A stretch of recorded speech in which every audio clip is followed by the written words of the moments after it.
Hello everyone, this is Nicole from Xeric Farm, and I have a doe that is down. This is Eve, and she has pregnant toxemia. This is the second case that I've had. Her due date is February 17th, and I am doing the best that I can to make sure that she stays alive.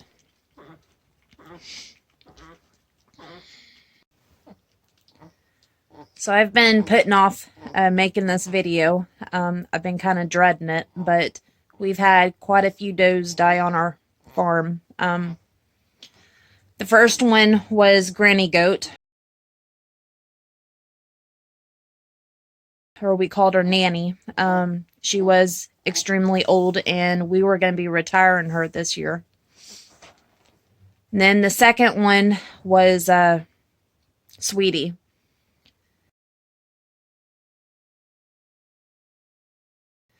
She was in labor and had her in the kitten stalls right behind me, and saw her mucus plug come out, seen a bubble, and she was pushing and saw a hoof. It was the front hoof, so didn't think anything of it, and she was pushing some more, and I was expecting to see a nose and another hoof shortly after I saw the first one, and it just didn't happen like that. So about 45 minutes passed her pushing, and I gloved up and noticed that her cervix wasn't opened. This baby was extremely huge, and it was a buckling, a solid baby, a single baby, and so I figured out that she had what's called ringworm, and so me pulling a little bit, trying to get her cervix to open more, and this buckling just was not coming out.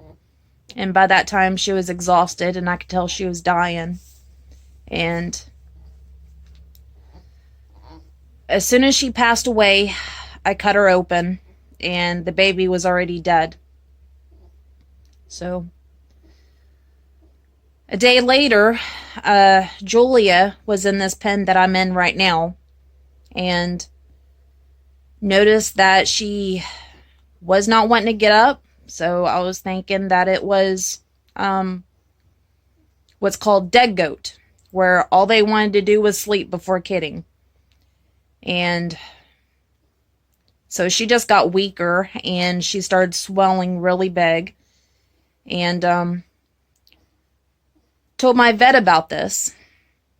And at first, I did research, and I was thinking either a selenium deficiency, or it could have been fescue poisoning, or it could have been pregnant toxemia. And my vet said that he has never seen a case in Kansas that they had selenium deficiency. So that wasn't it. And we ruled out fescue poisoning.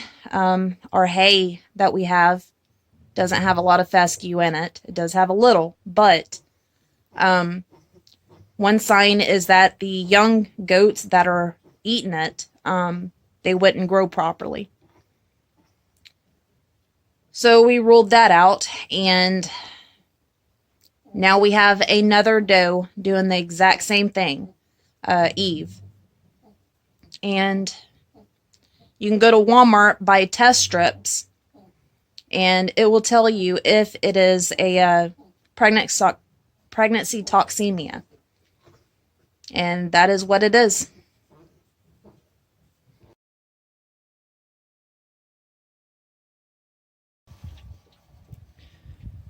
So we lost Double Trouble's daughter. I was calling her Ruby. And she was fine one day, came out, and she was gone. I took her to the vet, and they did a post on her, and lungs was fine. Everything about her was fine. No warming problems. So that was kind of sad. Sometimes that stuff happens.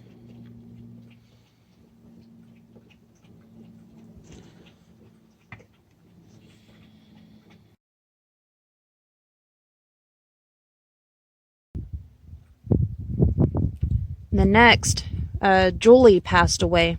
She was my 100% full-blooded doe, and her due date came and gone, and she was over a week late.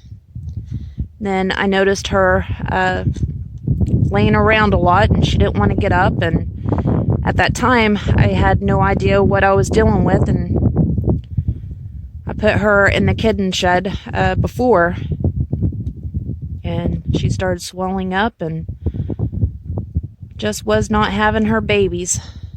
So reached out to the vet, and the vet gave me a shot of Utilice to help her go into labor. Gave it to her, and the vet said that it would take up to 30 hours. Thought I had plenty of time to go home and go to bed, and checked her first thing in the morning, and she passed away. She had 4 beautiful babies inside of her, 2 girls and 2 boys. Nice, big, healthy babies. So that was definitely a tragedy.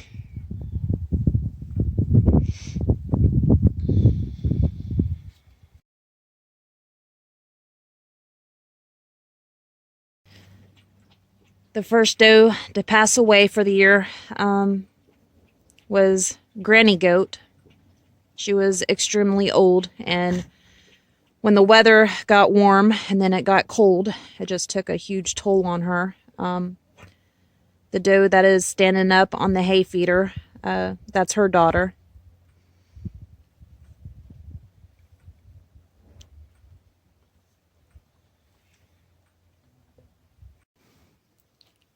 So I've learned that it doesn't matter how long you've been breeding goats. You always learn, and you're never perfect at it. I've been breeding for 4 to 5 years in between there, and the first 2 years I only had 3 goats. And last year we built up our herd quite a bit.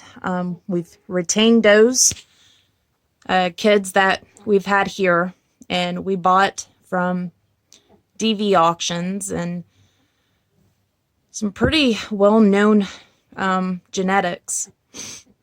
Lazy ST is in quite a few of our does.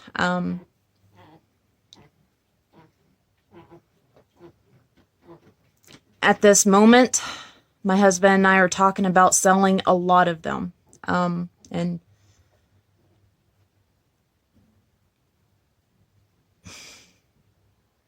this is really hard.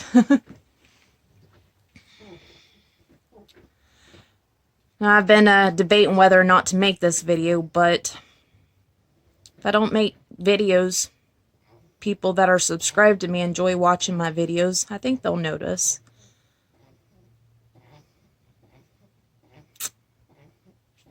I wish that I did more research whenever Julie was about to kid, and whenever she got pregnancy toxemia. I wish I would have known now. However, I'm still not exactly for sure on what I'm doing. With Eve here, I'm learning.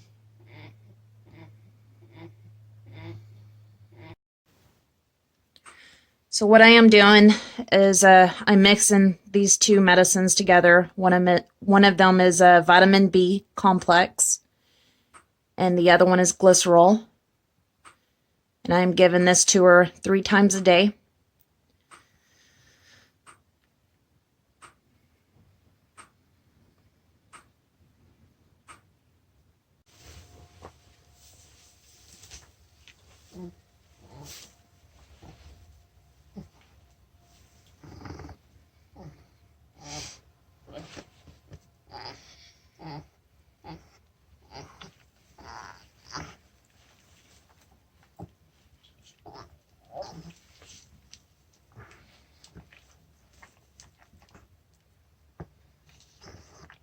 Make sure that she swallows it. You don't want it getting into her lungs.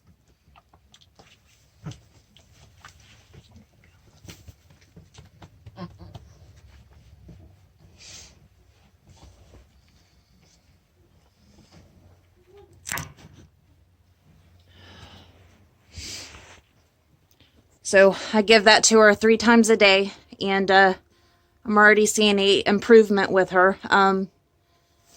She's getting more spunkier, and she's starting to stand more. All of my babies seem like they're doing okay, besides it being extremely muddy.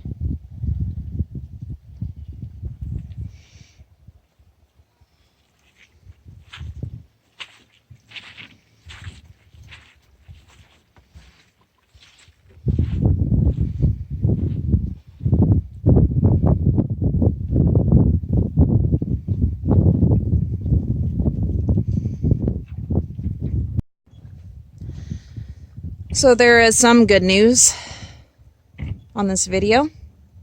I don't have to carry buckets of water. My water hose is not frozen over, thank goodness. It is really cold.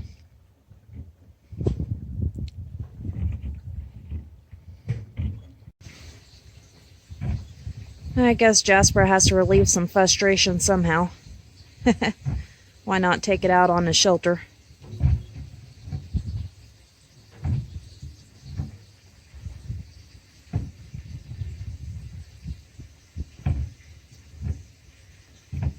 Well, thank you everybody for watching, and if you like the video, give it a thumbs up, and everybody have a good day.